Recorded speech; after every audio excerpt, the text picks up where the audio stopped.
জীবন কিসের উপর নির্ভরশীল? ধনের উপর, বৈভবের উপর, নিঃশ্বাসের উপর? না, এই জীবন নির্ভরশীল বিশ্বাসের উপর। বিশ্বাস নিজের উপর, বিশ্বাস আমাদের আপনজনের উপর। কিন্তু যখন এই বিশ্বাস ভেঙে যায় তখন মানুষের মনও ভেঙে যায়, আর তারপর সে অন্য কিছু করতেই পারে না। তখন কি করা যেতে পারে? তিনটে কাজ আছে যা আপনি করতে পারেন। প্রথম, ভালোবাসা।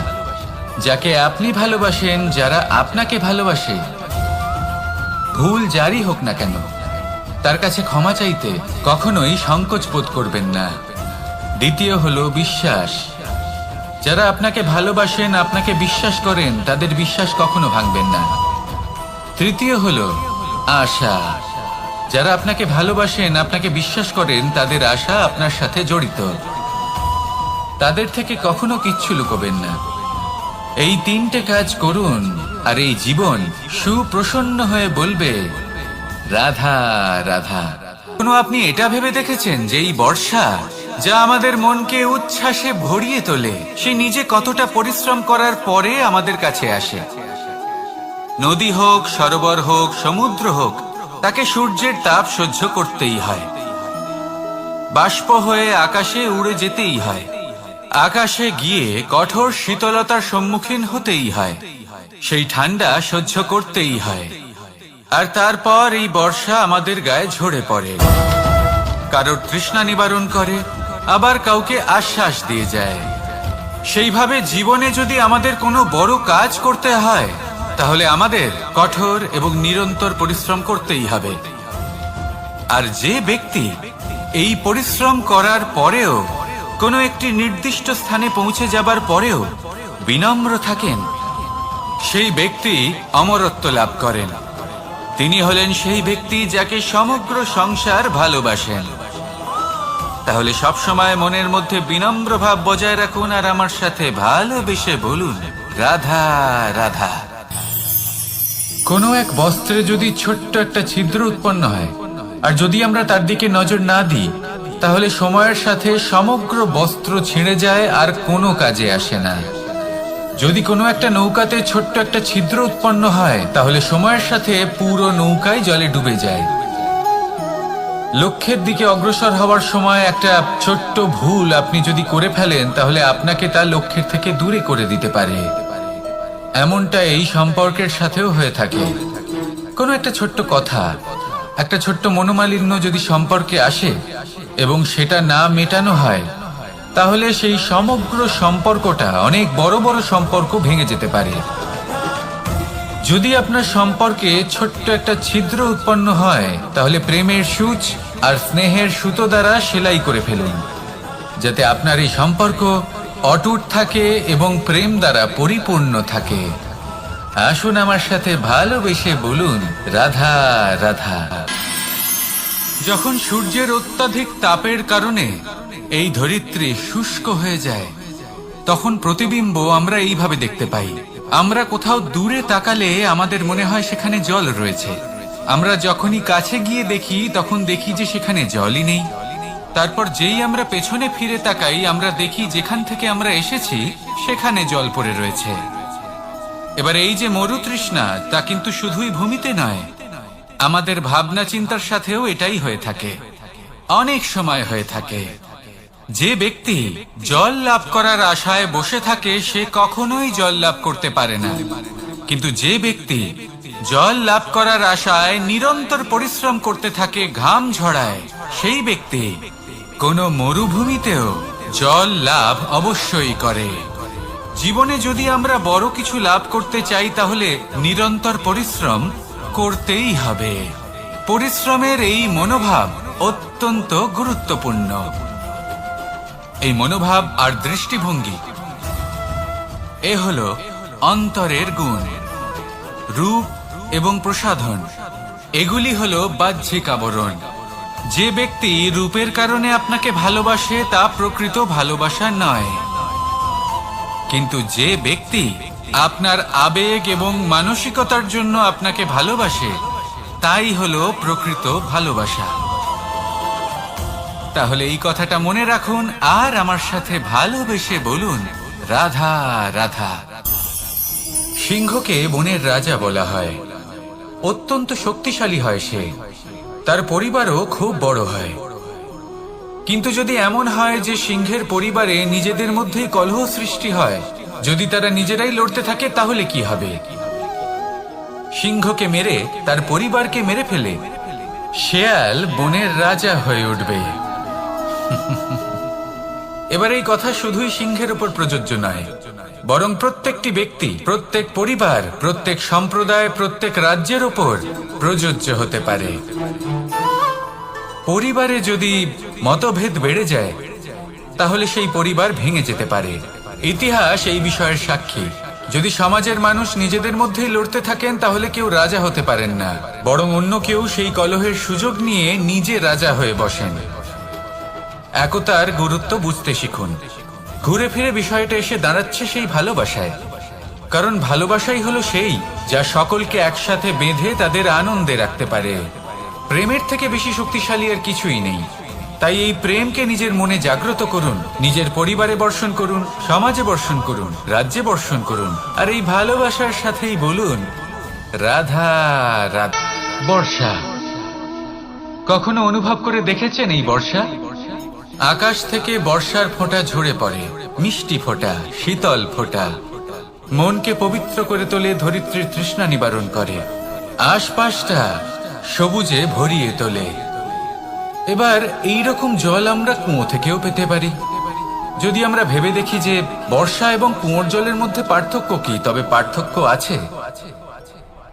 পার্থক্য হলো ভাগ্য এবং কর্মের। বর্ষা হলো ভাগ্য।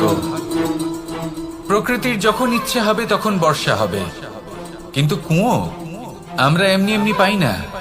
কর্ম এবং পরিশ্রমের দ্বারা একে প্রাপ্ত করতে হয়। এই ধরিত্রীকে খুঁড়তে হয়, অনেক ঘাম ঝরাতে হয়, তবেই আমরা একটা কুয়ো প্রাপ্ত করতে পারি। এবার এই বর্ষা, এটা সারা বছর হয় না, কিন্তু কুয়ো এটা বছরের পর বছর আমাদের তৃষ্ণা নিবারণ করে। এবার এর থেকে আমরা কি শিক্ষা লাভ করি? এটাই যে আপনি ভাগ্যের উপর বিশ্বাস রাখুন, কিন্তু নিজের কর্মের উপর আস্থা রাখুন।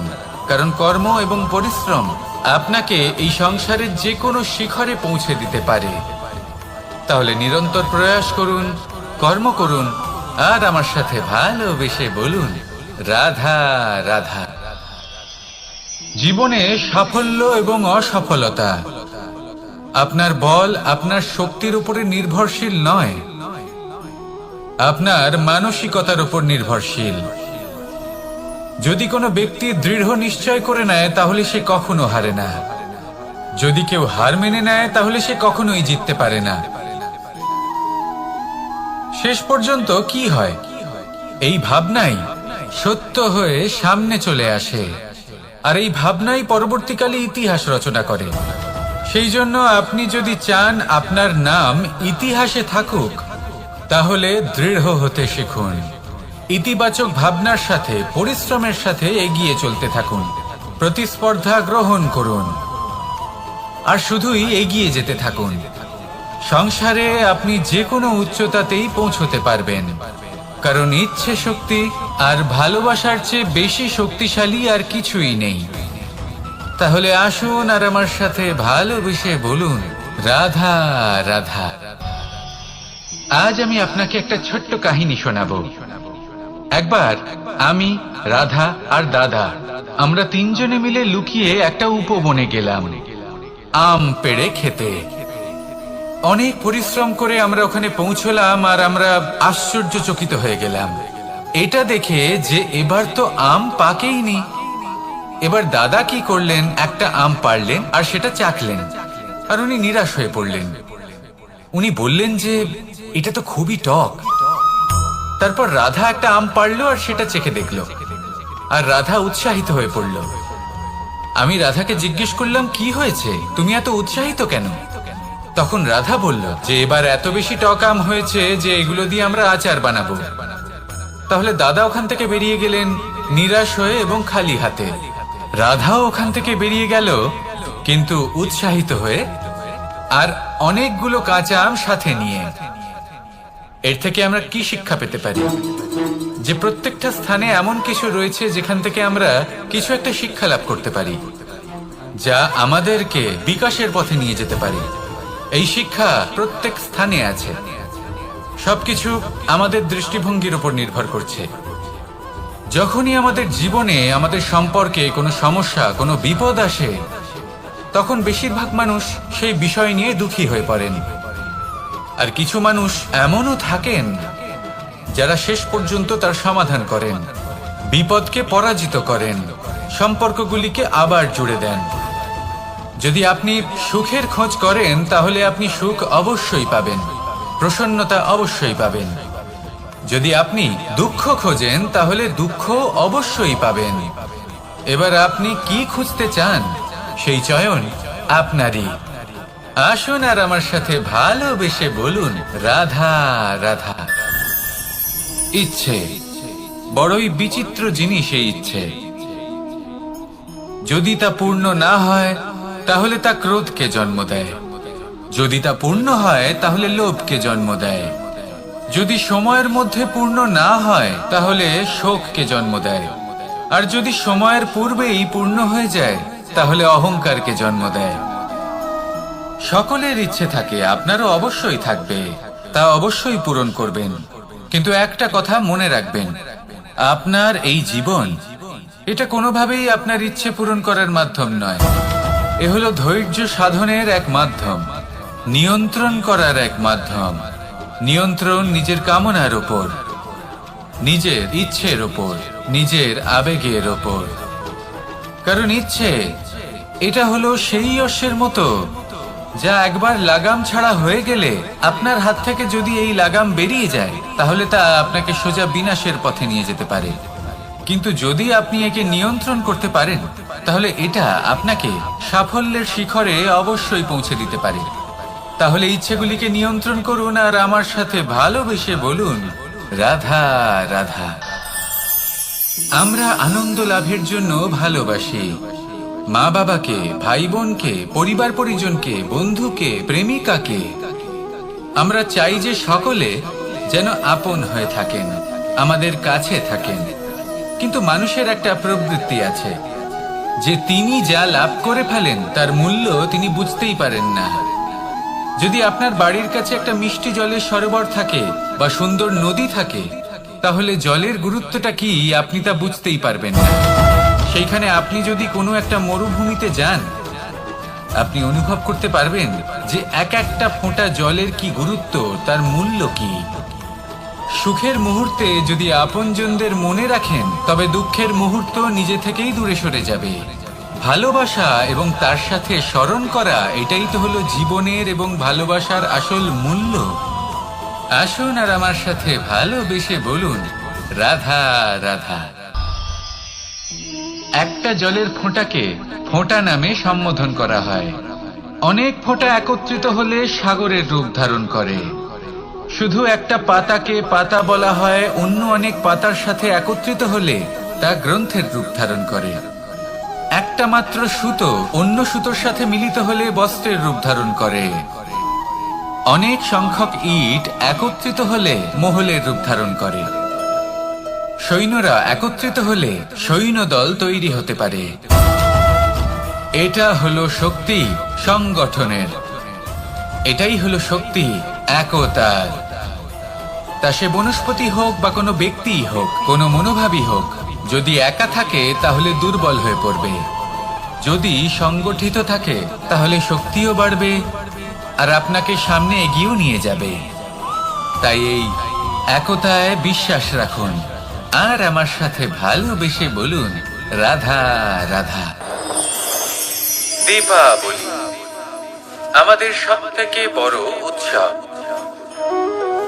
শ্রীরাম রাবণকে পরাস্ত করে 14 বছরের বনবাস কাটিয়ে আবার অযোধ্যায় ফিরে এলেন অমাবস্যার রাত্রে।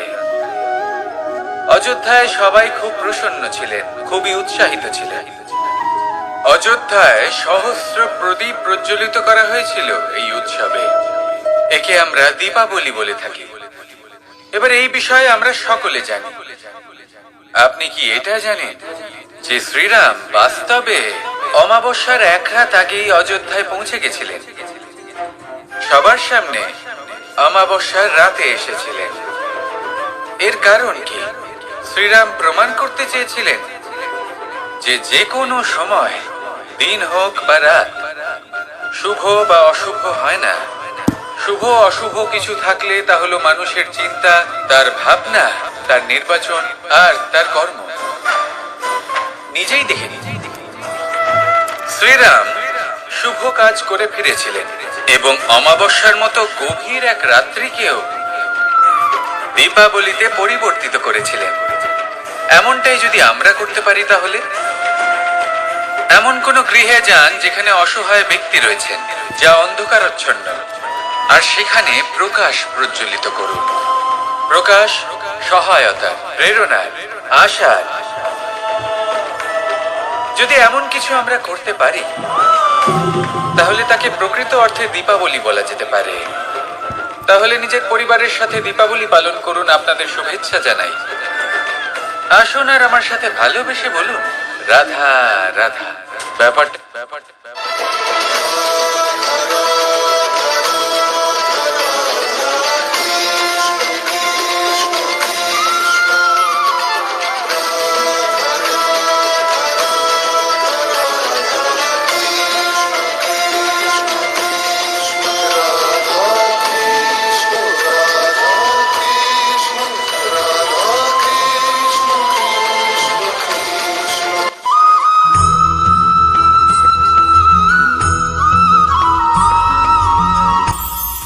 এটা হলো ধান গাছ।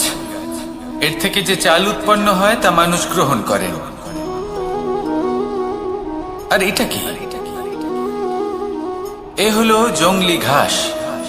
একবার ভেবে দেখুন, যদি এই জংলি ঘাস ধান গাছের আশেপাশে থাকে তাহলে কি হবে? ধান উৎপন্ন হতে পারবে? তা উৎকৃষ্ট হতে পারবে? আমরা কি তা গ্রহণ করতে পারবো? কখনোই নয়। এই জংলি ঘাস ধানকে নষ্ট করে দেবে, কিন্তু নিজে জীবিত থাকবে। এটাই হলো আজকের শিক্ষা। এই সংসারে যদি আপনি নীতির পথে চলতে চান, উচিত কর্ম করতে চান, সংসারকে সেবা করতে চান, তাহলে জংলি ঘাসের মতো ব্যক্তিদের থেকে সবসময় দূরে থাকতে হবে। সেই ব্যক্তি যারা দুর্নীতি এবং মিথ্যা দ্বারা পরিপূর্ণ, যাদের ব্যবহার অশুভ, যাদের অনেক অশুভ গুণ রয়েছে, তারা সঠিক নয়। সেই সকল ব্যক্তি যাদের চরিত্র অত্যন্ত দুষ্ট হয়, তারা হয় শুভ চরিত্রের ব্যক্তিকে একদম নষ্ট করে দেয়, নয় নিজের মতো বানিয়ে তোলে। তাই যদি আপনি নীতির পথে চলতে চান, এই সংসারের জন্য শুভ কর্ম করতে চান, তাহলে সেই সঙ্গ লাভ করুন যে সঙ্গ জ্ঞানে পরিপূর্ণ, যাদের মধ্যে অনেক গুণ আছে, যাদের থেকে প্রতিদিন কিছু শিখতে পারবেন। এমন ব্যক্তির সাথে জীবন অতিবাহিত করুন। দুরাচারীদের থেকে দূরে থাকুন। তবেই এই মন প্রসন্ন হয়ে বলবে, রাধা রাধা।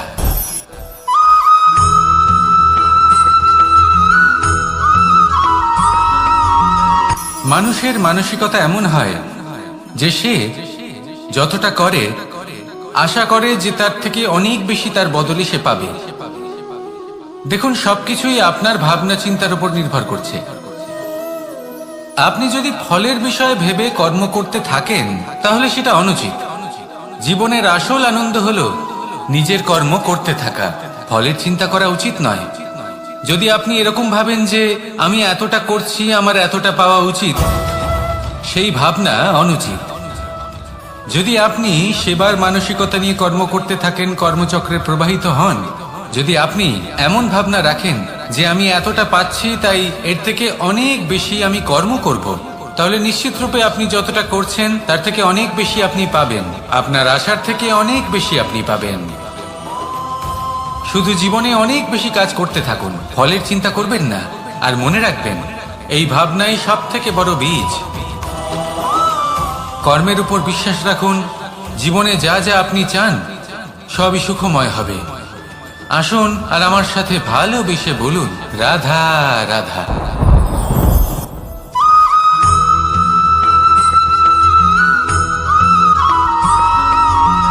আপনি কখনো কোনো বাজকে নিজের বাসা বানাতে দেখেছেন?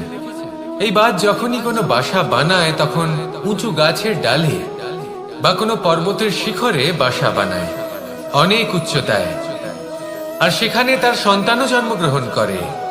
যখন এই সন্তানেরা জন্মায় তখন এই বাজ খুবই ভালোবেসে এবং খুব সাবধানে এদের পালন পোষণ করে। নিজের ঠোঁট দিয়ে তাদের ঠোঁটে খাবার পরিবেশন করে। কিন্তু যেই সেই সন্তানেরা হৃষ্টপুষ্ট হয়ে যায় এবং সেই কথা বাজ নিজে বুঝতে পেরে যায়, সেই বাজ নিজেই সেই বাসা ছিন্ন ভিন্ন করে দেয়। সেই সন্তান যাদের সবেমাত্র ডানা গজিয়েছে, কিভাবে উঠতে হয় তারা জানে না, সেই সন্তানগুলিকে উচ্চতা থেকে ঠেলে দেয়। সেই সন্তান প্রথমে ভয়ভীত হয়ে যায়। তারা সামনে মৃত্যুকে দেখতে পেয়ে ভয়ের কারণে তাদের ডানা ঝাপটাতে থাকে। আর সেই প্রক্রিয়াতেই সেই সন্তানগুলি উড়তে শুরু করে দেয়। এবার এই ঘটনায় আমরা কি শিক্ষা পেতে পারি? এটাই, যদি আপনি মাতা পিতা হন তাহলে নিজের সন্তানকে অবশ্যই স্নেহ করুন, কিন্তু তাদেরকে নিজের আঁচলের তলায় বেঁধে রাখবেন না। যদি আপনি চান আপনার সন্তান জীবনে উন্নতি করুক, তাহলে নিজের মুঠো থেকে তাদের স্বতন্ত্র করে দিন। এই সংসারে সংঘর্ষ করতে দিন। সেই সন্তান নিজেই বুঝতে পারবে যে জন্মের সময় পাওয়া ডানা কি করে ব্যবহার করতে হয়। আর আপনার চোখের সামনে আপনার সন্তান এই আকাশে উড়তে থাকবে। তাহলে আসুন আমার সাথে ভালোবেসে বলুন, রাধা রাধা।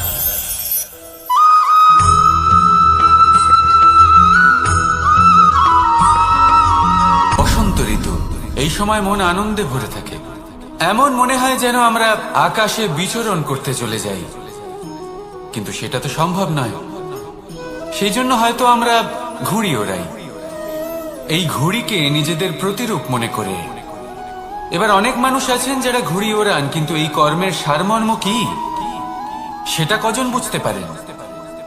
আপনি এটা মনে করুন যে আপনি হলেন সেই ঘুড়ি, আর এই সুতো যিনি ধরে রয়েছেন তিনি হলেন পরমাত্মা।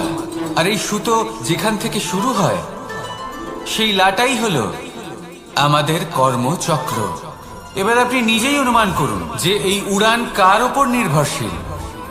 পরমাত্মার ওপর আর আপনার কর্মের ওপর। যদি পরমাত্মা আপনার হাত ধরে থাকেন, আপনার সাথে থাকেন, যদি আপনি শুভ কর্ম করতে থাকেন, আপনি এই আকাশে উড়তে থাকবেন। কিন্তু কোথাও কোথাও যদি পরমাত্মার সাথে এই বন্ধন ছিন্ন হয়, আপনার কর্মচক্র খারাপ হয়ে যায় বা থেমে যায়, তাহলে আপনার এই ঘুড়ি কেটে যাবে আর দূরে কোনো গাছের ডালে গিয়ে আটকে যাবে। তাই শুধুমাত্র ঘুড়ি ওড়াবেন না, তার থেকে শিখুন, পরমাত্মার সাহচর্যে থাকুন, সবসময় শুভ কর্ম করতে থাকুন আর সবসময় এই আকাশে উড়তে থাকুন।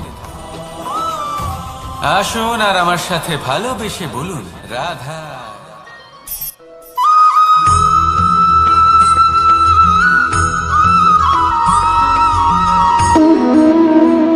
সম্পর্ক হলো আমাদের জীবনের একটি আধার। কিছু সম্পর্ক এমন যে আমরা জন্মসূত্রে লাভ করি, যেমন পরিবার, মা বাবা। কিছু সম্পর্ক আছে যে আমরা জীবনে অর্জন করে থাকি, তা সে প্রেমের হোক, স্নেহের হোক বা বন্ধুত্বের। এই সকল সম্পর্ক লাভ করার বা গড়ে তোলার 5টি ধাপ রয়েছে। প্রথম ধাপ, কোনো ব্যক্তির সাথে আলাপ হওয়া, তার সাথে কথা বলা বা তাকে দেখা। দ্বিতীয় ধাপ, সে ব্যক্তিকে আমাদের ভালো লাগা। তৃতীয় ধাপ, আমাদের এটা চাইতে শুরু করা যে জীবনে এই ব্যক্তি যেন আমাদের বন্ধু হন, আমাদের জীবনে থাকেন, বা আমাদের কাউকে ভালোবেসে ফেলা আর এটা আমাদের ভাবা বা চাওয়া যে সেই ব্যক্তি যেন আজীবন আমার সাথে থাকেন, আমার জীবনে আমার সাথী হয়ে। চতুর্থ ধাপ, লাভ করা। এবার এই ধাপটি অনেক মানুষের পক্ষেই খুবই সরল হয়, বড়ই সরলভাবে নিজেদের সঙ্গীকে লাভ করে থাকে। কিছু মানুষের জন্য এই ধাপ অত্যন্ত কঠিন হয়ে থাকে। অনেক প্রতিকূল পরিস্থিতির উপর জয়লাভ করে তারা সঙ্গীকে লাভ করেন, কিন্তু লাভ অবশ্যই করেন। এরপরে আসে পঞ্চম অন্তিম এবং সব থেকে গুরুত্বপূর্ণ ধাপ, সেটা হলো সেই সম্পর্ক পালন করা। এটা হলো এমন এক বিষয় যা প্রত্যেক মানুষের শেখা উচিত। যদি ব্যক্তি নিজের জীবনে সম্পর্ক রক্ষা করতে শিখে যান, তবে প্রত্যেক সম্পর্ক তার জীবনকে স্বর্গ করে তুলবে। আসুন আর আমার সাথে ভালোবেসে বলুন, রাধা রাধা।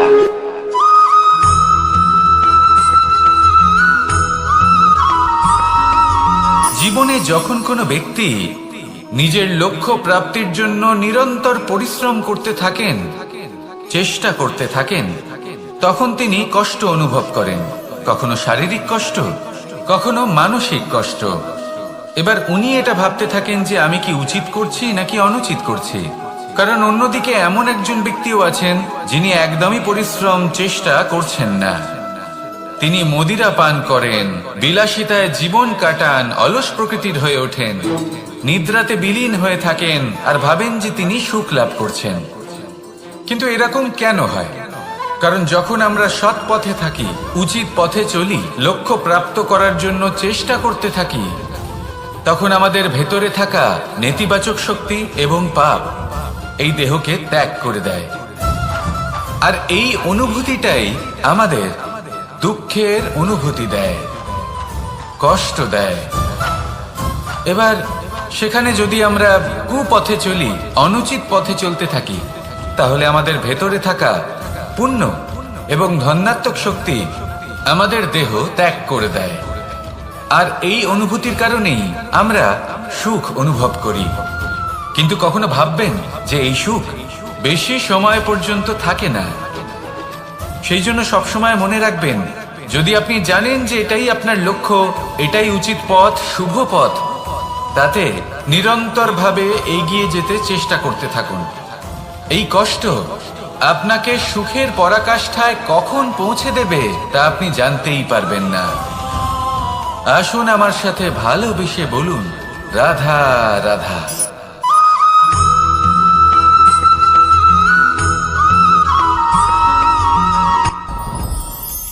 সাথী। সাথী এই শব্দটির ব্যাখ্যা কে কিভাবে করে? মিত্র, সখা, বন্ধু। কিন্তু অর্থ একটাই, তিনি যিনি আপনার সঙ্গী হন আর তিনি যার সাথী আপনি হন। এবার সব থেকে বড় প্রশ্ন হলো এটাই যে তিনি কে হতে পারেন যাকে আপনি আপনার সাথী বলে মেনে নিতে পারেন, নিজের সখা, নিজের মিত্র, নিজের বন্ধু মেনে নিতে পারেন। আপনার সাথী হলেন তিনি যিনি দুঃখের সময় আপনার পাশে থাকবেন, আপনার হাত ধরে থাকবেন। আপনার সাথী হলেন তিনি যার হাত আপনি নিজের সুখের দিনে ধরে থাকবেন। সেই সাথীরই হাত ধরুন যিনি দুঃখে সবসময় আপনাকে সাহায্য করার জন্য তৎপর হয়ে থাকেন, আপনার পাশে থাকেন, আর যাকে সুখের দিনে আপনি আপনার সাথে রাখতে পারেন। আর যখন আপনার সাথে আপনার এই সাথী থাকবে, তখন আপনি এটা বুঝবেন যে যখন জীবনে দুঃখ আসে, তখন এই দুঃখ কমে যায়, সবার মধ্যে ভাগ হয়ে যায়। আর যদি তখন সুখ আসে, তাহলে সেটা সবার উপস্থিতিতে আরো বেড়ে যায়। এটাই হলো প্রেম, এটাই হলো ভালোবাসা, এটাই হলো সঙ্গ। যেমন সম্পর্ক আমার আর রাধার মাঝে। তাহলে আসুন আর আমার সাথে ভালোবেসে বলুন, রাধা রাধা।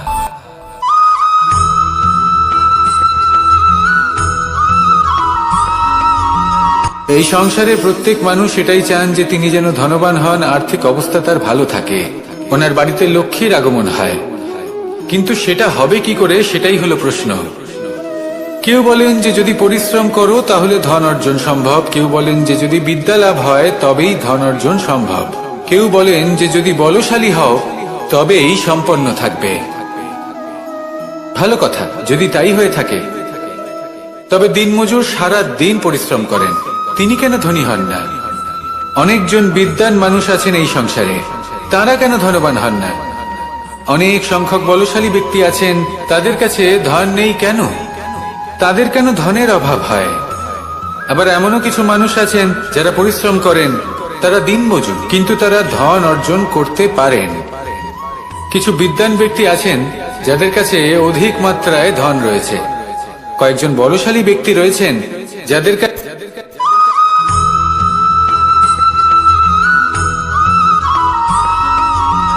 পঞ্চতত্ত্বের মধ্যে দ্বিতীয় তত্ত্ব হল ধরণী, ভূমি, যাকে আমরা ধরণী মাতা বলি। এই ধরণী ধৈর্য ধারণ করে, আর এর ওপরেই আমাদের সমগ্র সংসার নির্ভরশীল।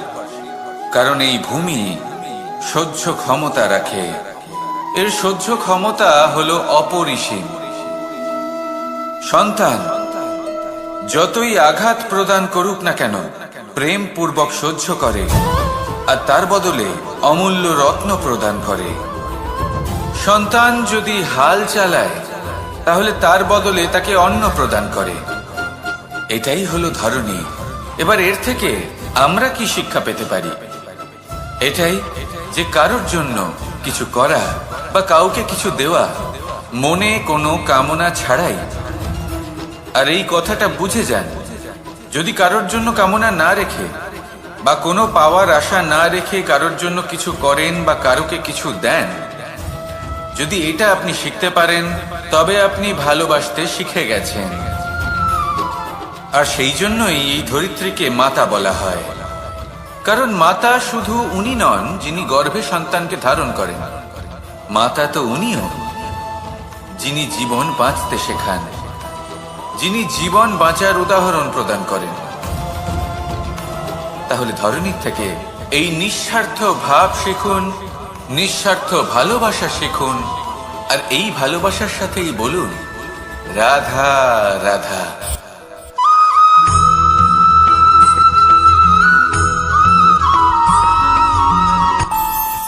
আমাদের মনে যখন কোনো প্রশ্ন ওঠে, কোনো দ্বন্দ্ব জাগে, তখন আমরা যাই আমাদের গুরুর কাছে, আমাদের আরাধ্যের কাছে গিয়ে জিজ্ঞেস করি।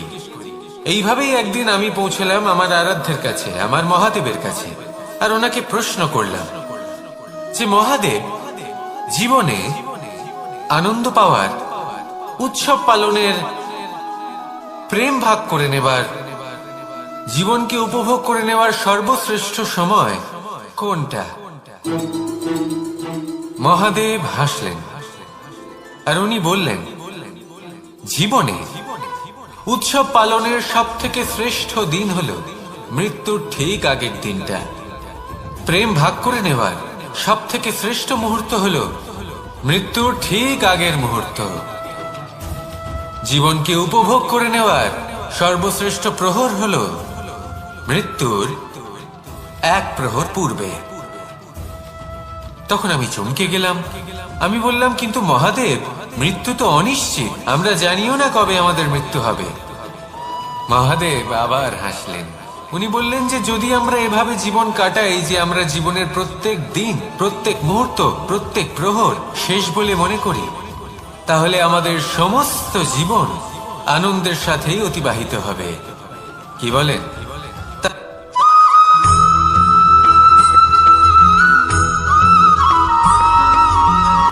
সংসারে আমাদের জীবনে যখন কোনো সুখ বা দুঃখ আসে, তার জন্য আমরা কাউকে না কাউকে অবশ্যই দায়ী করে থাকি, তাই না? এই ব্যক্তি আমাদের সাথে এরকম কাজ করেছেন, তাই আমার সাথে এমন হলো। ওই ব্যক্তি যদি এমনটা না করতেন, তাহলে আজ আমি ওই স্থানে পৌঁছতে পারতাম। সবই আপনার দৃষ্টিভঙ্গির ওপর নির্ভরশীল। আর যদি আপনার দৃষ্টিভঙ্গি এমন হয়, তাহলে তা অনুচিত। সত্যি কথা বলতে, এই সংসারে ভিন্ন ভিন্ন ধরনের মানুষ আছে। এটা আপনার উপর নির্ভর করছে কিভাবে তাদের স্বাগত জানাবেন। একবার ভাবুন, আমি আমার দুটো হাত সামনে নিয়ে এলাম, দুটো মুঠো খুলে দিলাম। দুই প্রকারের মানুষ আসবেন, কিছু না কিছু দিয়ে যাবেন। এই মুঠো যদি আমি বন্ধ করে দিই, তাহলে না কেউ আমাকে কিছু দিতে পারবে, না আমার কিছু যাবে আসবে। নিশ্চয়ই বুঝতে পারছেন এই দুই ধরনের ব্যক্তি কারা এবং তারা কি দিয়ে যান।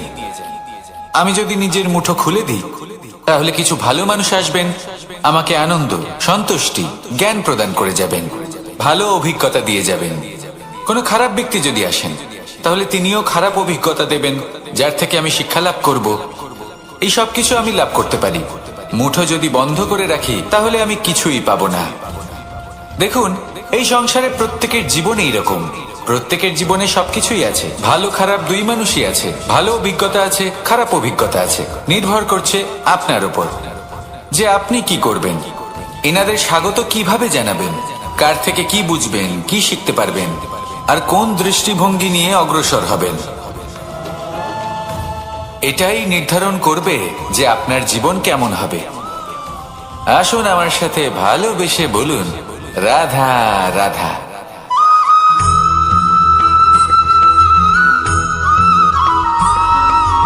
জীবনে অগ্রসর হওয়ার জন্য আমাদের কাকে প্রয়োজন হয়?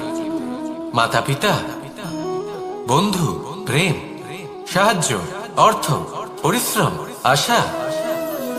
ভিন্ন ভিন্ন মানুষ ভিন্ন ভিন্ন বিকল্প চয়ন করে। যদি আমি আপনাকে বলি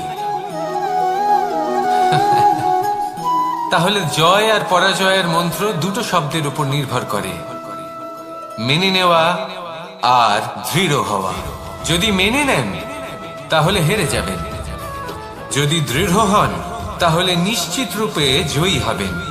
যদি কখনো আপনি ক্লান্ত হয়ে ওঠেন, আপনি দুঃখী হন, পুরোপুরি ভেঙে পড়েছেন, তখন মেনে নেবেন না যে আপনি ভেঙে পড়েছেন, নয়তো হেরে যাবেন। তখন উল্টে স্থির করবেন যে যাই হয়ে যাক না কেন আমি জয়ী হবই। আর আপনি দেখবেন যে জয় নিশ্চিত রূপে আপনার কাছেই আসবে। তাহলে এই কথা মনে রাখবেন আর আমার সাথে ভালোবেসে বলবেন, রাধা রাধা।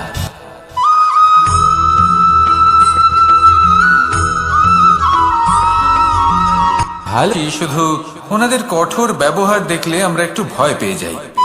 এবার ওনাদের এই কঠোর ব্যবহার আমাদের ভালো না লাগলেও অত্যন্ত আবশ্যক, কারণ মাতার থেকে আমরা যে শক্তি লাভ করি তা যেন নিয়ন্ত্রণ হারিয়ে বিধ্বংসী না হয়ে ওঠে। আমরা যেন কোনো কুপথে না চলে যাই, আমরা কখনো যেন দোষ না করে ফেলি। শুধু সেই জন্য পিতা এবং গুরু একটু কঠোর হয়ে ওঠেন, এবং ওনাদের এই কঠোর আচরণ ভবিষ্যতে গিয়ে আমরা অবশ্যই বুঝতে পারি। জীবনে কিছু বছর আমরা এগিয়ে যাই আর তারপর আমরা বুঝতে পারি যে বাবা এবং গুরু আমাদের যথেষ্ট ভালোবাসতেন, কিন্তু ওনাদের ভালোবাসার বহিঃপ্রকাশ আলাদা। প্রয়োজনীয় হলো এটা দেখার, এটা বোঝার যে শুরু থেকে আমাদের প্রতি ওনাদের আচরণ কেমন ছিল। ওনাদের কঠোর হওয়ার পেছনে ওনাদের ভালোবাসাটা বোঝার চেষ্টা করুন, ওনাদের চিন্তাটা বোঝার চেষ্টা করুন, ওনাদের পথপ্রদর্শনের আড়ালে আপনার ভবিষ্যতের জন্য যে পরিকল্পনা ওনারা করেছেন সেটা বোঝার চেষ্টা করুন। তখন আপনারা বুঝতে পারবেন ওনাদের ভালোবাসাকে। আপনার মনের মধ্যে আপনা থেকেই ওনাদের প্রতি সম্মান জেগে উঠবে। নিজের পিতা এবং নিজের গুরু এই দুজনের প্রতি কৃতজ্ঞতা প্রকাশ করুন আর আমার সাথে ভালোবেসে বলুন, রাধা রাধা।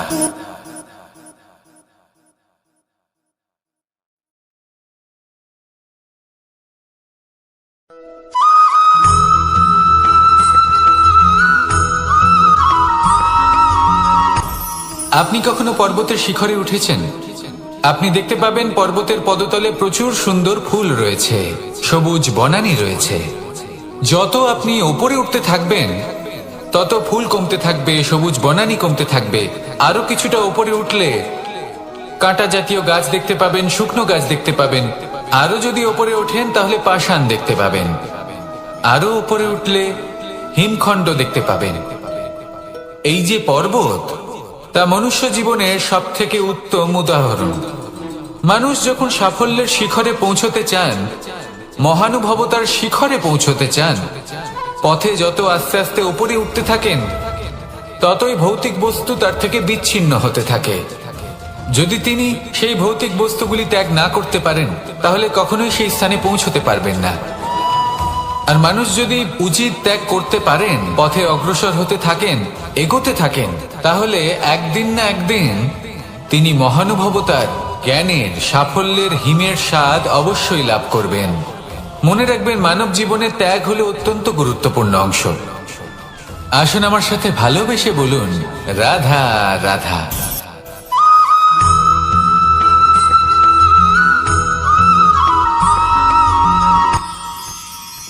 মানুষ তার জীবনে দুই ধরনের পরিস্থিতিকে খুব ভয় পায়। এক, কোনো কারণবশত কারোর সামনে নত হওয়া। 2, কোনো কারণে নিজের চরিত্র থেকে, নিজের মূল্যবোধ থেকে বিচ্যুত হওয়া। এবার কেন হয় এরকম যে কথায় কথায় কারোর সামনে নত হতে হয়? কেন বারংবার নিজের চরিত্র থেকে চ্যুত হতে হয়? এরকম কেন হয়? এটা তখনই হয় যখন আমাদের শিক্ষা এবং মূল্যবোধের অভাব থাকে। যদি মানুষের মধ্যে প্রকৃত শিক্ষা থাকে, তাহলে এই সংসারে কোনো সময় এবং কারোর সামনেই নত হওয়ার কোনো প্রয়োজন নেই।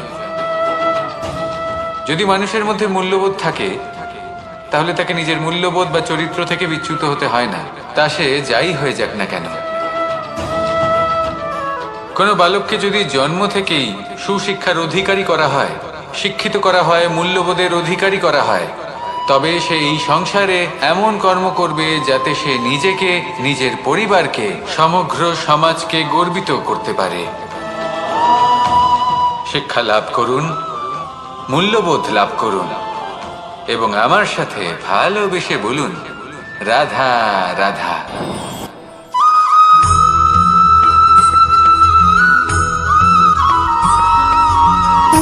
সুখ, দুঃখ এবং শক্তি, এই 3 হলো এই সংসারের ত্রিদেবের মতো।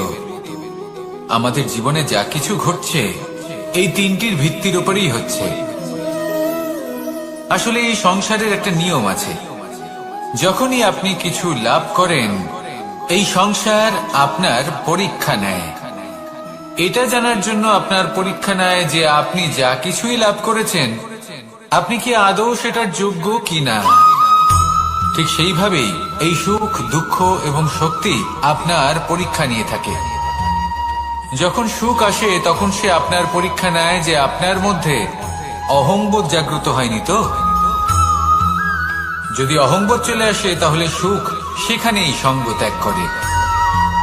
দুঃখ আপনার ধৈর্যের পরীক্ষা নিতে থাকে, আর যদি আপনার মধ্যে ধৈর্য না থাকে তাহলে এটা আপনাকে আরো বেশি দুঃখের গভীর অন্ধকারে ঠেলে দেবে। সেখানে শক্তি পরীক্ষা নেয় আপনার বিনম্রতার। যদি আপনি বিনম্র না হন, তাহলে হয় এই শক্তি আপনার সঙ্গ ত্যাগ করবে, নয় এই শক্তি বিনম্রতার অভাবে আপনার পতনের কারণ হতে পারে। এই সংসারে যে কোনো ব্যক্তি যিনি এই পরীক্ষায় উত্তীর্ণ হয়ে থাকেন, এই জীবনে তিনি সাফল্য লাভ করেন। আসুন আমার সাথে ভালোবেসে বলুন, রাধা রাধা।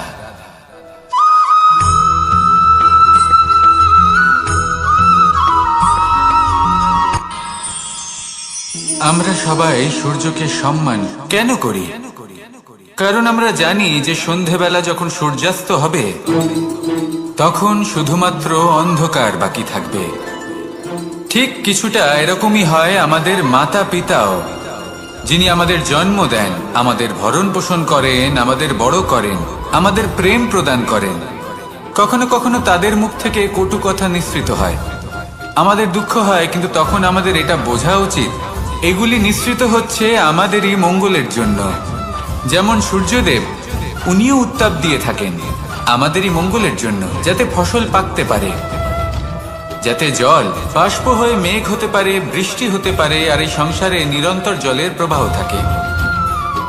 আমাদের মাতা পিতা, তাদের কঠোর আচরণ, তাদের কঠোর অনুশাসনের পেছনে লুকিয়ে থাকে ওনাদের ভালোবাসা। আমাদের তা বুঝতে হবে, সসম্মানে ওনাদের গ্রহণ করতে হবে।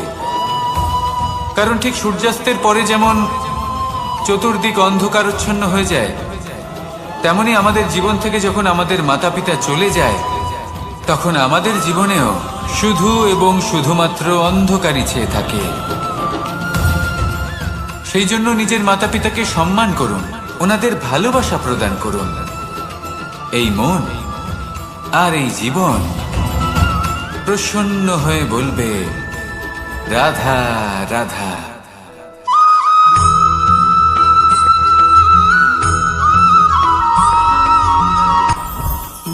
জীবনে কিছু শেখা অত্যন্ত গুরুত্বপূর্ণ।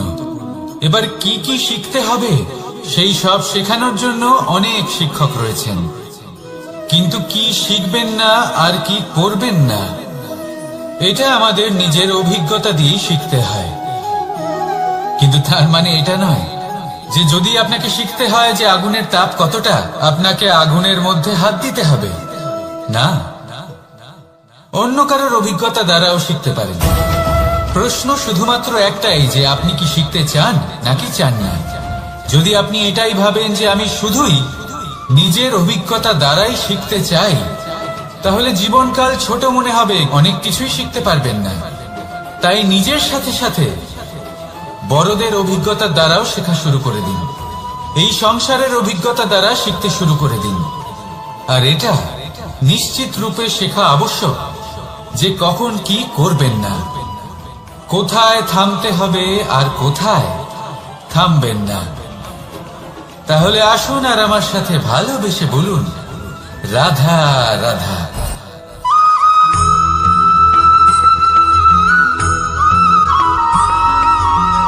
এই সংসারে সব থেকে বেশি কোমল বস্তু হলো রেশম। এই রেশম এতটাই কোমল হয় যে এর পুরো একটা থান শুধুমাত্র একটা হাতে ধরা সম্ভব।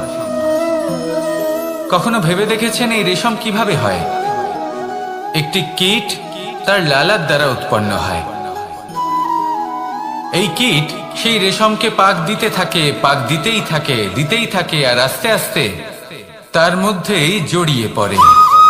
শেষে ওর এই সুন্দর অমূল্য সৃষ্টি রেশমের এই সুতো তার নির্মাণ কার্য পূর্ণ হয়, কিন্তু তাতেই ও নিজে বন্দী হয়ে যায়। নিজেরই মায়াজালের এই বন্দী গৃহে নিজেই ফেঁসে যায়। এবার এই সুতোকে ব্যবহারযোগ্য করে তোলার জন্য এই কীটগুলিকে এই কবচের সাথেই ফুটন্ত জলে ফেলে দেওয়া হয়। এই সংসারে যদি আমাদের স্বপ্ন এই সংসারের দুঃখ হরণ করার জন্য, এই সংসারে সুখ বিতরণ করার জন্য হয়, তবেই আমাদের প্রগতি সম্ভব। যদি আমাদের এই স্বপ্ন শুধুই আমাদের এবং আমাদের স্বার্থ সিদ্ধির জন্য হয়, তাহলে এই স্বপ্ন আমাদের অন্ধ করে দেবে, আমাদের অন্ধকারের পথে নিয়ে যাবে, আর আমরাও সেই কীটের মতো হয়ে যাব। নিজেদেরই মায়াজালে আমরা নিজেই ফেঁসে যাব, আর শেষে আমরা যদি কিছু লাভ করি তা হবে একাকিত্ব, অন্ধকারময় মৃত্যু। তাই স্বপ্ন অবশ্যই দেখুন, কিন্তু এমন ভাবে স্বপ্ন দেখবেন না যে তার এই বন্দিগৃহে আপনি নিজেই ফেঁসে গেলেন। স্বপ্ন দেখুন পরোপকারে।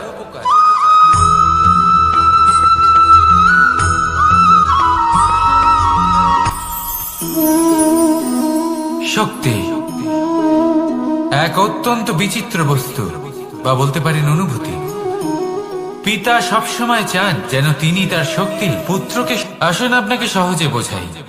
যদি আপনি সুপাত্র হন আর আপনাকে শক্তি দেওয়া হয়, তাহলে আপনি সেই শক্তির গুরুত্ব বুঝবেন, কোথায় সেই শক্তি প্রয়োগ করা উচিত সেটা বুঝবেন। আর এটা যেহেতু অর্জন করা শক্তি হবে, সেই শক্তির অপব্যবহার হবে না। কিন্তু যদি এই আপনি কুপাত্র হন আর যদি আপনাকে এই শক্তি দেওয়া হয়, তাহলে কি হবে? দেখতে গেলে এই শক্তি আপনি দান হিসেবে পেয়েছেন, তাই না আপনি এই শক্তির গুরুত্ব বুঝবেন আর না এর প্রয়োগ আপনি জানবেন।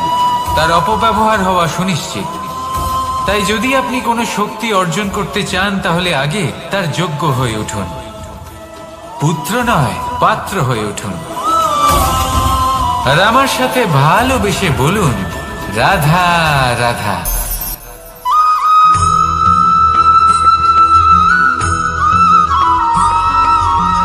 এই সংসারে প্রত্যেক মানুষ এটাই চান যে তিনি যেন ধনবান হন, আর্থিক অবস্থা তার ভালো থাকে, ওনার বাড়িতে লক্ষ্মীর আগমন হয়।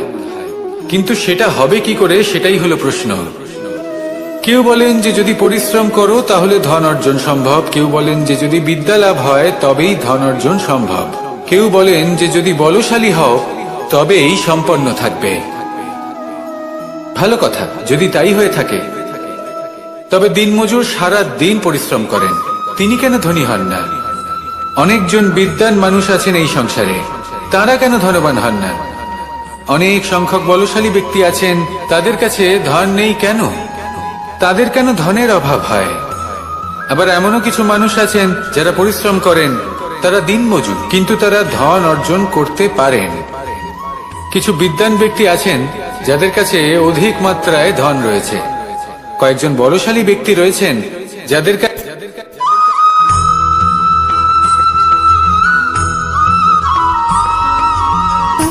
সুখ, দুঃখ এবং শক্তি, এই তিন হলো এই সংসারের ত্রিদেবের মতো। আমাদের জীবনে যা কিছু ঘটছে এই তিনটির ভিত্তির উপরেই হচ্ছে। আসলে এই সংসারের একটা নিয়ম আছে, যখনই আপনি কিছু লাভ করেন এই সংসার আপনার পরীক্ষা নেয়। এটা জানার জন্য আপনার পরীক্ষা নেয় যে আপনি যা কিছুই লাভ করেছেন আপনি কি আদৌ সেটার যোগ্য কিনা। ঠিক সেইভাবেই এই সুখ, দুঃখ এবং শক্তি আপনার পরীক্ষা নিয়ে থাকে। যখন সুখ আসে তখন সে আপনার পরীক্ষা নেয় যে আপনার মধ্যে অহংবোধ জাগ্রত হয়নি তো। যদি অহংবোধ চলে আসে তাহলে সুখ সেখানেই সঙ্গ ত্যাগ করে। দুঃখ আপনার ধৈর্যের পরীক্ষা নিতে থাকে, আর যদি আপনার মধ্যে ধৈর্য না থাকে তাহলে এটা আপনাকে আরো বেশি দুঃখের গভীর অন্ধকারে ঠেলে দেবে। সেখানে শক্তি পরীক্ষা নেয় আপনার বিনম্রতার। যদি আপনি বিনম্র না হন তাহলে হয় এই শক্তি আপনার সঙ্গ ত্যাগ করবে, নয় এই শক্তি বিনম্রতার অভাবে আপনার পতনের কারণ হতে পারে। এই সংসারে যে কোনো ব্যক্তি যিনি এই পরীক্ষায় উত্তীর্ণ হয়ে থাকেন এই জীবনে তিনি সাফল্য লাভ করেন। আসুন আমার সাথে ভালোবেসে বলুন, রাধা রাধা।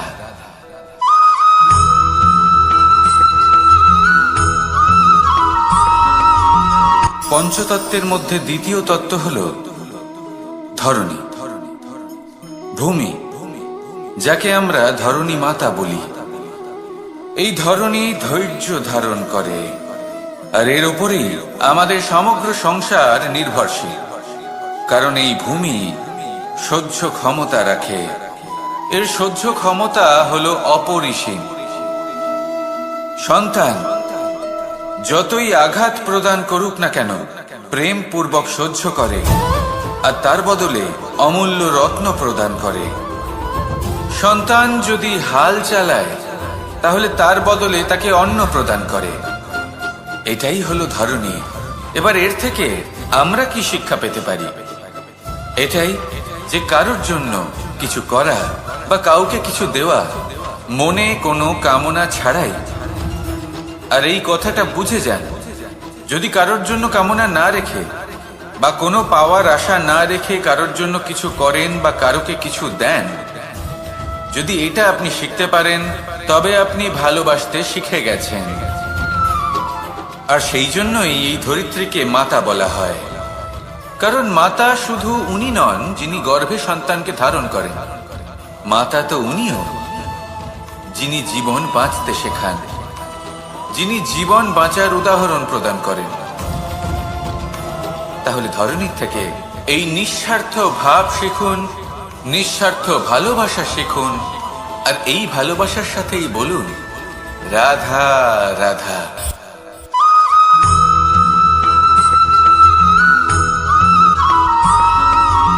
মানুষ জন্মগ্রহণ করে, তার সাথে ভয়েরও জন্ম হয়।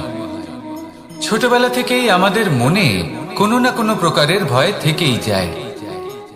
কেউ এই বিষয়ে ভয় পায় যে তার কোনো বস্তু তার থেকে দূরে চলে যাবে, কেউ এই বিষয়ে ভয় পায় যে আমি নিজেকে হারিয়ে ফেলব, কেউ এই ভেবে ভয় পায় যে আমার প্রিয়জনেরা তারা যেন আমার থেকে দূরে না চলে যায়, কেউ এই ভেবে ভয় পায় যে আমরা যেন পথ না হারিয়ে ফেলি, আদি ইত্যাদি। কিন্তু সত্যি কথা বলতে ভেবে দেখুন এই ভয় বাস্তবে কি?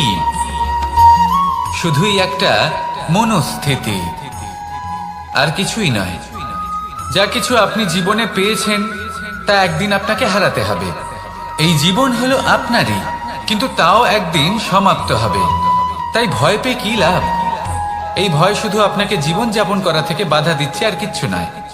পথ হারিয়ে ফেললেই বুঝতে পারবেন যে নতুন পথ কিভাবে বানাতে হয়। কিছু মানুষকে জীবন থেকে হারালে তবেই আপনি বুঝবেন যে আপনার আপনজনকে। এই ভয়ের কারণে ভীত হয়ে থাকবেন না। এই তারা নক্ষত্র অন্ধকারের অভাবে গুরুত্ব হারায়। শিবকেও মহাদেব হওয়ার জন্য বিষ পান করতে হয়েছিল। প্রত্যেক পরিস্থিতি, প্রত্যেক সাফল্য আপনার পরীক্ষা নেবে, তাতে উত্তীর্ণ হওয়া হলো আপনার কর্ম। যখনই আপনি ভয় পাবেন বা সংকটের সম্মুখীন হবেন, তখন সাহসের সাথে তার সম্মুখীন হন। মনে রাখবেন, যে সম্মুখীন হতে জানে, সাফল্য তার সাথে সবসময় থাকে। আসুন আর আমার সাথে ভালোবেসে বলুন, রাধা রাধা।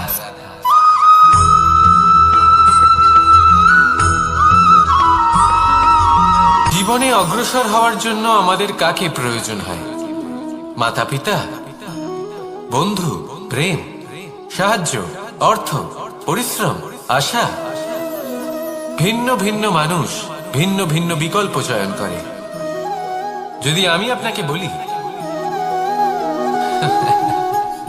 তাহলে জয় আর পরাজয়ের মন্ত্র দুটো শব্দের উপর নির্ভর করে, মেনে নেওয়া আর দৃঢ় হওয়া। যদি মেনে নেন, তাহলে হেরে যাবেন। যদি দৃঢ় হন, তাহলে নিশ্চিত রূপে জয়ী হবেন। যদি কখনো আপনি ক্লান্ত হয়ে ওঠেন, আপনি দুঃখী হন, পুরোপুরি ভেঙে পড়েছেন, তখন মেনে নেবেন না যে আপনি ভেঙে পড়েছেন, নয়তো হেরে যাবেন। তখন উল্টে স্থির করবেন যে যাই হয়ে যাক না কেন, আমি জয়ী হবই। আর আপনি দেখবেন যে জয় নিশ্চিত রূপে আপনার কাছেই আসবে। তাহলে এই কথা মনে রাখবেন আর আমার সাথে ভালোবেসে বলবেন, রাধা রাধা।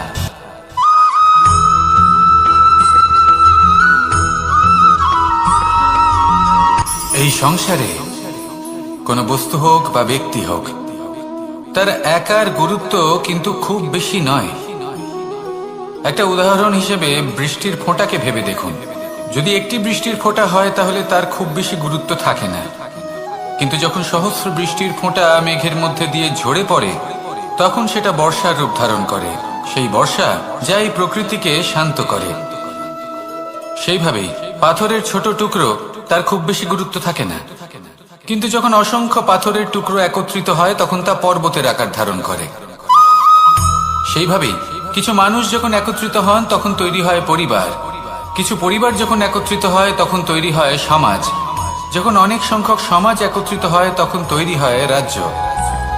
এবার এই রাজ্যের সব থেকে গুরুত্বপূর্ণ ব্যক্তি হতে পারেন রাজা, কিন্তু তাও সেই রাজা একা কিছু করতে পারেন না। যুদ্ধ লড়ার সময় তারও নিজের সৈন্যদলকে প্রয়োজন পড়ে। কিন্তু এই সংসারে এমন একজন ব্যক্তি আছেন, যিনি একাই সব কাজ করতে থাকেন, এবং সেই ব্যক্তি হলেন মা। আমাদের জীবনে একজন পিতার ভূমিকা কিন্তু নিঃসন্দেহে অমূল্য। কিন্তু আমাদের সকলের জীবনে যে ভূমিকা একজন মায়ের, তা অন্য কারোর থাকে না। একজন মা একাই সন্তানকে বড় করতে পারেন, সংস্কারী করে তুলতে পারেন, তার জন্য পরিশ্রম করেন। আর এত কিছু কাজ করার পরেও তার কাজের জন্য তিনি প্রশংসা অবশ্য পান না। উল্টে যদি সেই সন্তান অনুচিত পথে চালিত হয়, অনুচিত কর্ম করে, তখন সেই মাকেই অপবাদের পাত্র হয়ে উঠতে হয়। আমাদের জীবনে মায়ের যোগদান কতটা, সেটা বুঝুন। আপনাকে বড় করে তোলার জন্য উনি কতটা পরিশ্রম করেছেন, সেটা বুঝুন। আজ থেকে, এখন থেকে, এই মুহূর্ত থেকে মাকে সম্মান করতে শিখুন। যখন সময় পাবেন, যখন সুযোগ হবে, তখন তার প্রশংসা করুন। ওনারও ভালো লাগবে। আর মায়ের এই মমতার জন্য, তার এই ভূমিকার জন্য আসুন সবাই মিলে আমরা তাকে প্রণাম করি। আর সকলে মিলে ভালোবেসে বলি, রাধা রাধা।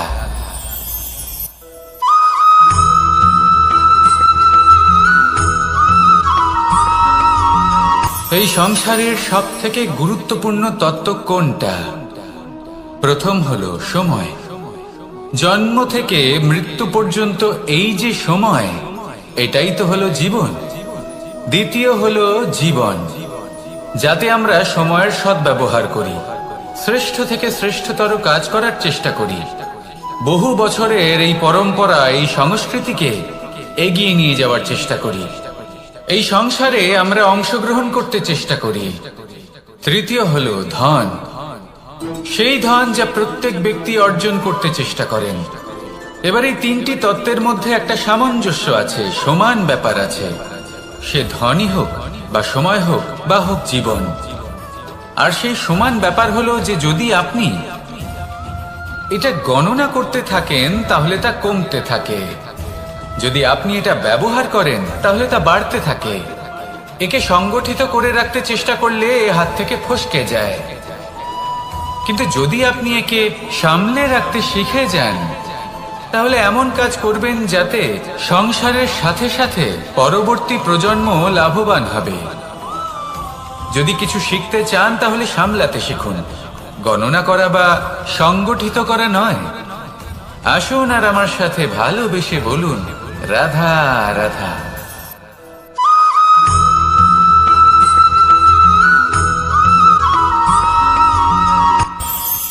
এই সংসারে আমরা প্রকাশ কোথা থেকে পাই? এর উত্তর বড়ই সরল। ভোরে যখন সূর্যোদয় হয় তখন প্রকাশের কিরণ আমাদের ঘরে এসে পৌঁছয়। এইভাবেই আমরা প্রকাশ লাভ করি। এবার এই প্রকাশের আলোতেই আমরা সারাদিনের কাজ সম্পন্ন করি।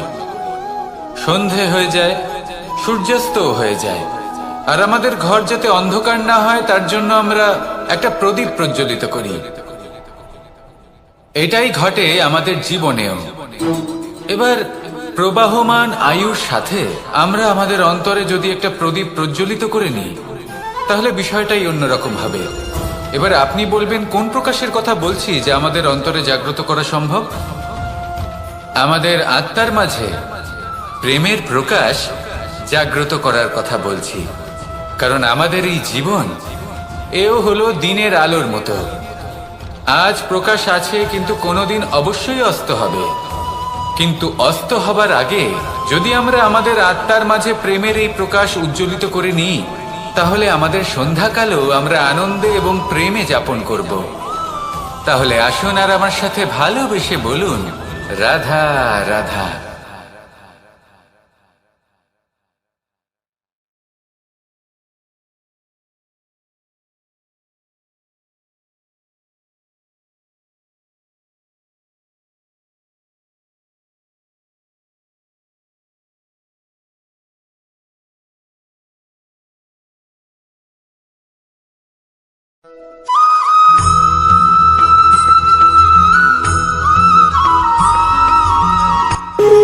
যখন মানুষের মৃত্যু হয় তখন কি হয়?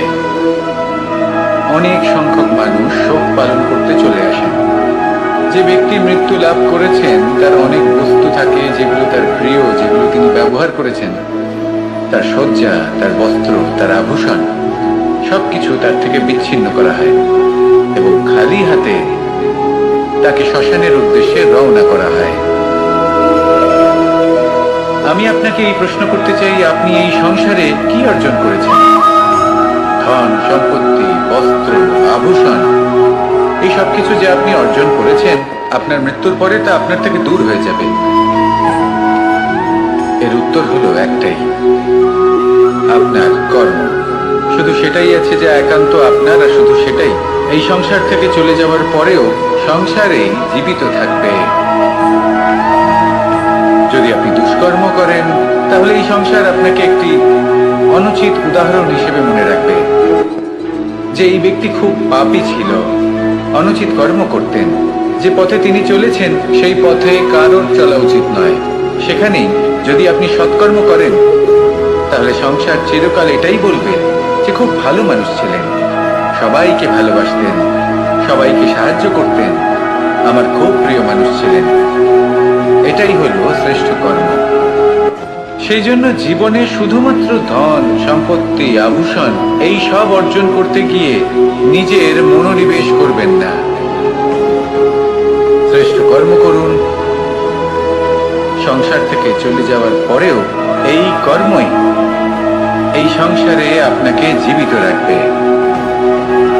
আসুন আমার সাথে ভালোবেসে বলুন, রাধা রাধা।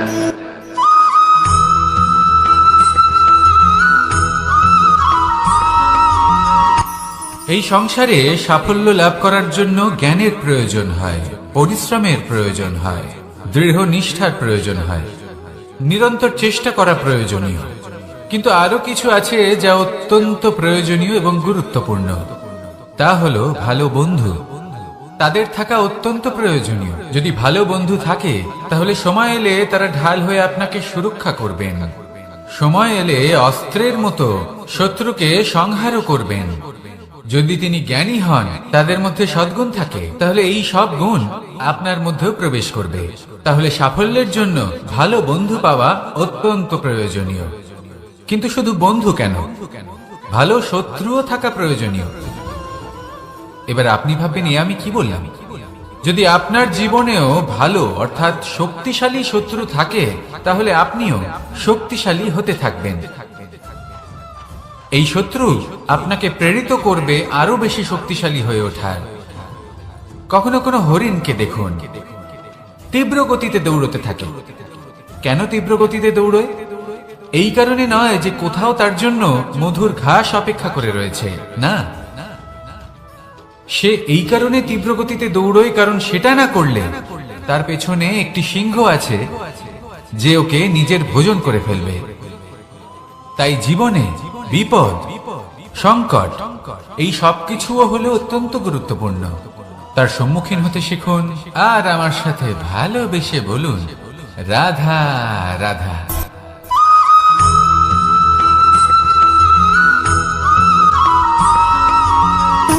সুখ, দুঃখ এবং শক্তি, এই তিন হলো এই সংসারের ত্রিদেবের মতো।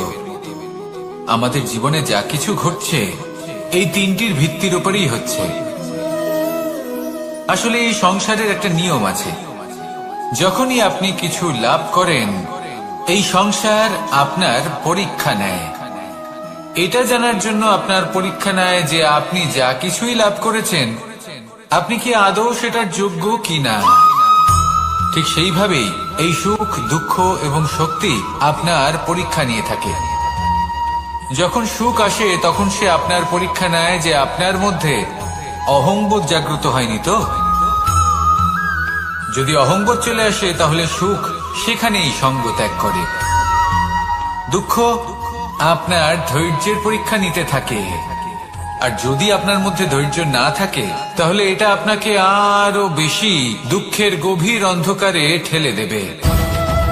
সেখানে শক্তি পরীক্ষা নেয় আপনার বিনম্রতার।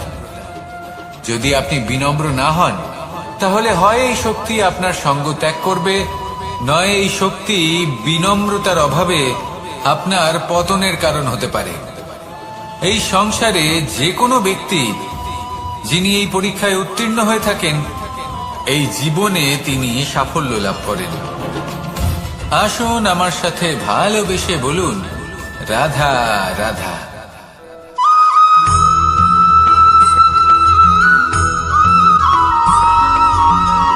পুরুষার্থ।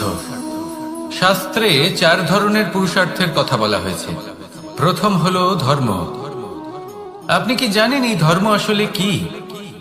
আপনার কি মনে হয় ধর্ম আসলে কি? কোনো বিশেষ ঈশ্বরকে মানাই কি ধর্ম বলা হয়? নাকি কোনো বিশেষ রীতি পালন করাই হলো ধর্ম? নাকি কোনো বিশেষ সাহিত্যকে সর্বশ্রেষ্ঠ মনে করাই হলো ধর্ম?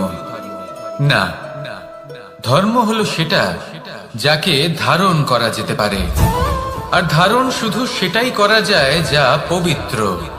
পবিত্র শুধু তাকেই বলা হয় যা নিঃস্বার্থ, যার মধ্যে শাসন করার কোনো ইচ্ছে নেই, যা সরলভাবেই প্রবাহমান, জল এবং বায়ুর মতো। যখন কোনো ব্যক্তি ধর্মকে ধারণ করেন এবং সেই ধর্ম সেই ব্যক্তিকে রক্ষা করে, তখন তাকে ধর্ম বলা হয়। ধর্ম যা রক্ষা করে অহংকার থেকে, খারাপ চিন্তার হাত থেকে। সেই জন্য পুরুষার্থ গড়ে তোলার আগে, ধর্ম পালন করার আগে ধর্মের প্রকৃত অর্থ কি সেটা বুঝে নিন। এটা জেনে রাখুন যে সমস্ত ধর্মের আধার, সমস্ত ধর্মের ভিত শুধুমাত্র ভালোবাসা। আসুন আর এই ভালোবাসার সাথেই বলুন, রাধা রাধা।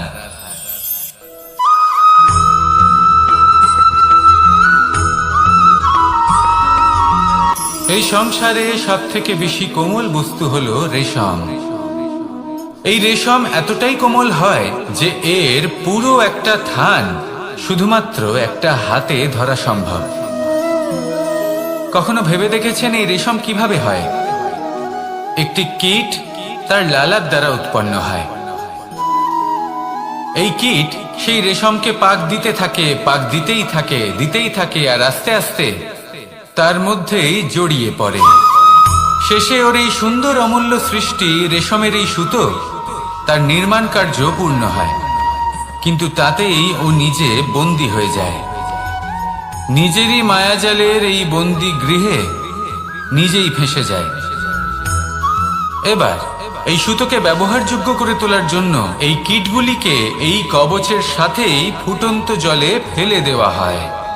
এই সংসারে যদি আমাদের স্বপ্ন এই সংসারের দুঃখ হরণ করার জন্য, এই সংসারে সুখ বিতরণ করার জন্য হয়, তবেই আমাদের প্রগতি সম্ভব। যদি আমাদের এই স্বপ্ন শুধুই আমাদের এবং আমাদের স্বার্থ সিদ্ধির জন্য হয়, তাহলে এই স্বপ্ন আমাদের অন্ধ করে দেবে, আমাদের অন্ধকারের পথে নিয়ে যাবে, আর আমরাও সেই কীটের মতো হয়ে যাব। নিজেদেরই মায়াজালে আমরা নিজেই ফেঁসে যাব, আর শেষে আমরা যদি কিছু লাভ করি তা হবে একাকিত্ব, অন্ধকারময় মৃত্যু। তাই স্বপ্ন অবশ্যই দেখুন, কিন্তু এমন ভাবে স্বপ্ন দেখবেন না যে তার এই বন্দিগৃহে আপনি নিজেই ফেঁসে গেলেন। স্বপ্ন দেখুন পরোপকারে,